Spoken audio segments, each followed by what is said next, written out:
learning Quran together. بسم اللہ الحمدللہ والصلاۃ والسلام علی رسول اللہ۔ آج سے ہم سورہ الحج شروع کریں گے۔ سورہ الحج مدینہ میں نازل ہوئی، اس میں 10 رکوع اور 78 آیات ہیں۔ بسم اللہ الرحمن الرحیم۔ یا ایہا الناس اتقوا ربکم، اے لوگو اپنے رب سے ڈرو۔ ان زلزلۃ الساعۃ، یقیناً قیامت کا زلزلہ، شیء عظیم، بہت بڑی چیز ہے۔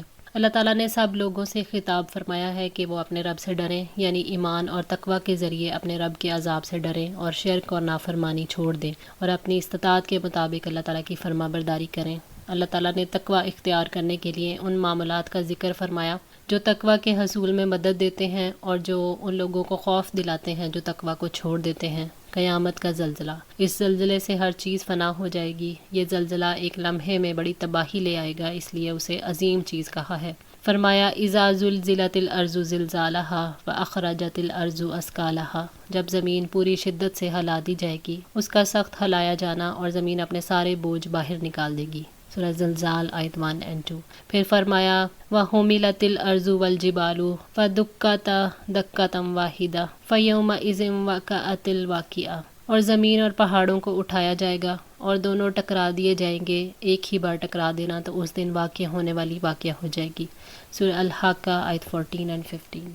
یوم ترونہا، جس دن تم اسے دیکھو گے، تذہلو، غافل ہو جائے گی، کل مرضعۃ، ہر دودھ پلانے والی، اما ارضعت، اس سے جسے اس نے دودھ پلایا تھا، وتضع، اور گرا دے گی، کل ذاتی حمل، ہر حمل والی، حملہا، اپنا حمل، وتری الناس سکارا، اور آپ لوگوں کو مدہوش دیکھو گے، وما ہم بسکارا، حالانکہ وہ مدہوش نہ ہوں گے، ولکن عذاب اللہ شدید، بلکہ اللہ کا عذاب بڑا ہی سخت ہوگا۔ قیامت کا زلزلہ اتنا شدید ہوگا کہ دل خوف کے مارے پھٹ جائیں گے، یہاں تک کہ دودھ پلانے والی ماں جس کے دل میں اپنے بچے کی محبت بسی ہوتی ہے وہ بھی اپنے بچے کو بھول جائے گی۔ اگرچہ دودھ پلانے والی ماں خوب اچھی طرح جانتی ہے کہ بچہ اس کے بغیر زندہ نہیں رہ سکتا، اسی طرح خوف اور گھبراہٹ کی وجہ سے ہر حاملہ اپنا حمل گرا دے گی، اور آپ لوگوں کو دیکھیں گے کہ وہ مدہوش ہیں اور آپ سمجھیں گے کہ وہ شراب کے نشے سے چور ہیں، حالانکہ وہ نشے کی وجہ سے مدہوش نہیں ہوں گے بلکہ خوف اور گھبراہٹ کی وجہ سے ہوش کھو بیٹھیں گے۔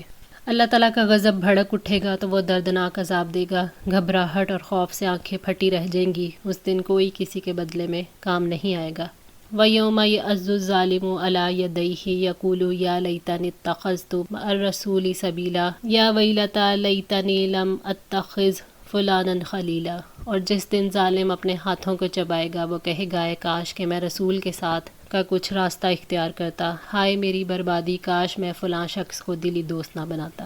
سورہ الفرقان 27-28۔ عدی بن حاتم رضی اللہ تعالیٰ عنہ سے روایت ہے کہ انہوں نے کہا کہ میں نبی صلی اللہ علیہ وآلہ وسلم کی خدمت میں موجود تھا کہ 2 شخص آئے، ایک فقر و فاقہ کی شکایت لیے ہوا تھا اور دوسرے کو راستوں کے غیر محفوظ ہونے کی شکایت تھی۔ اس پر آپ نے فرمایا کہ جہاں تک راستوں کے غیر محفوظ ہونے کا تعلق ہے تو بہت جلد ایسا زمانہ آنے والا ہے کہ جب ایک قافلہ مکہ سے کسی محافظ کے بغیر نکلے گا اور اسے راستے میں کوئی خطرہ نہیں ہوگا، اور رہا فقر و فاقہ تو قیامت اس وقت تک نہیں آئے گی جب تک مال و دولت کی کثرت کی وجہ سے یہ حال نہ ہو جائے کہ ایک شخص اپنا صدقہ لے کر تلاش کرے لیکن کوئی اسے لینے والا نہ ملے۔ پھر اللہ کے سامنے ایک شخص اس طرح کھڑا ہوگا کہ اس کے اور اللہ کے درمیان کوئی پردہ نہ ہوگا اور نہ ترجمانی کے لیے کوئی ترجمان ہوگا۔ پھر اللہ پوچھے گا کہ کیا میں نے دنیا میں تجھے مال نہیں دیا تھا؟ وہ کہے گا کہ ہاں دیا تھا۔ پھر اللہ پوچھے گا کہ کیا میں نے تمہارے پاس پیغمبر نہیں بھیجا تھا؟ وہ کہے گا ہاں بھیجا تھا۔ پھر وہ شخص اپنے بائیں طرف دیکھے گا تو آگ کے سوا کچھ نظر نہیں آئے گا، پھر دائیں طرف دیکھے گا تو ادھر بھی آگ ہی آگ ہوگی۔ بس تمہیں جہنم سے ڈرنا چاہیے، چاہے ایک کھجور کے ٹکڑے ہی کا صدقہ کر کے اس سے اپنا بچاؤ کر سکو، اگر یہ بھی میسر نہ آ سکے تو اچھی بات ہی منہ سے نکالو۔ صحیح بخاری 1413۔ وَمِنَ النَّاسِ، اور لوگوں میں سے ہے، مَن یُجادلُ فِی اللہِ بِغَیْرِ عِلْمٍ، جو اللہ تعالیٰ کے بارے میں بغیر علم کے جھگڑا کرتا ہے، وَیَتَّبِعُ کُلَّ شَیْطَانٍ مَرِیدٍ، اور ہر سرکش شیطان کے پیچھے چلتا ہے۔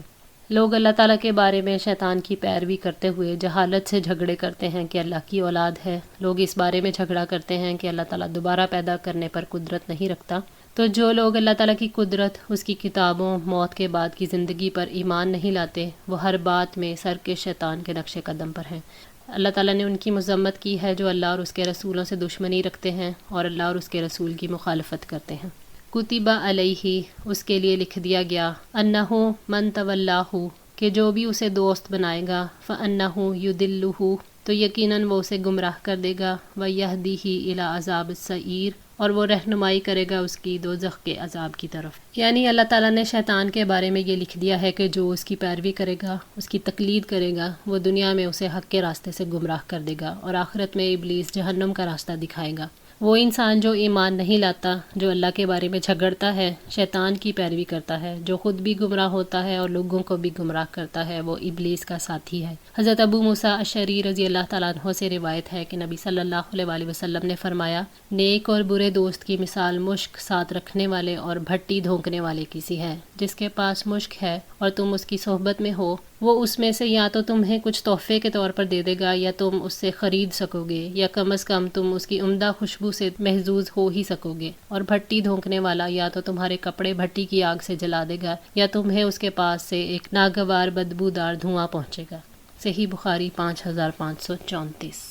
یا ایھا الناس اے لوگو، ان کنتم فی ریب اگر تم شک میں ہو، من البعث اٹھائے جانے کے بارے میں، فانا خلقناکم من تراب تو یقیناً ہم نے تمہیں مٹی سے پیدا کیا، ثم من نطفۃ پھر نطفے سے، ثم من علقۃ پھر خون کے لوتھڑے سے، ثم من مضغۃ پھر گوشت کی بوٹی سے، مخلقۃ شکل والی، وغیر مخلقۃ اور بغیر شکل والی، لنبین لکم تاکہ ہم تم پر واضح کر دیں۔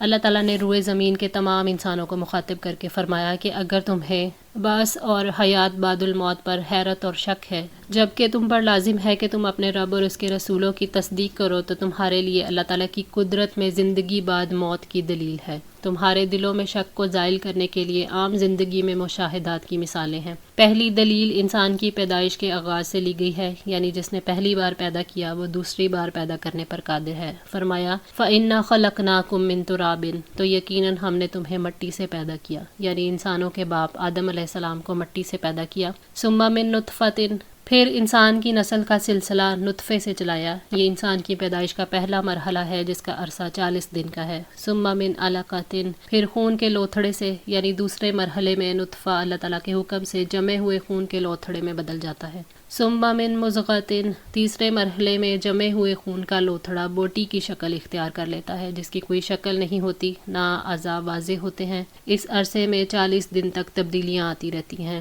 مخلقۃ جس کی پوری شکل بنائی گئی۔ پھر اللہ تعالیٰ کے حکم سے چوتھے مرحلے میں یا تو پورے انسان کی تصویر بن جاتی ہے، جس کا سر، ہاتھ، سینہ، پیٹ، رانے، پاؤں یعنی سارے اعضاء ہوتے ہیں، یا وغیر مخلقۃ جس کی شکل نہیں بنائی گئی، یعنی بغیر تصویر کے، بغیر افزائش اور تخلیق کے ساکت ہو جاتا ہے۔ حضرت انس رضی اللہ تعالیٰ عنہ کہتے ہیں آپ صلی اللہ علیہ وآلہ وسلم نے فرمایا اللہ تعالیٰ نے عورت کے رحم پر ایک فرشتہ مقرر کر رکھا ہے جو کہتا ہے پروردگار اب نطفہ پڑا، پروردگار اب یہ خون بن گیا، پروردگار اب یہ لوتھڑا بن گیا۔ پھر جب اللہ تعالیٰ اس کی پیدائش کے متعلق فیصلہ کر دیتا ہے تو فرشتہ پوچھتا ہے کہ یہ مرد ہے یا عورت، بدبخت ہے یا نیک بخت، اس کی روزی کیا ہے اور اس کی عمر کیا ہے۔ پھر ماں کے پیٹ میں یہ سب کچھ لکھ دیا جاتا ہے۔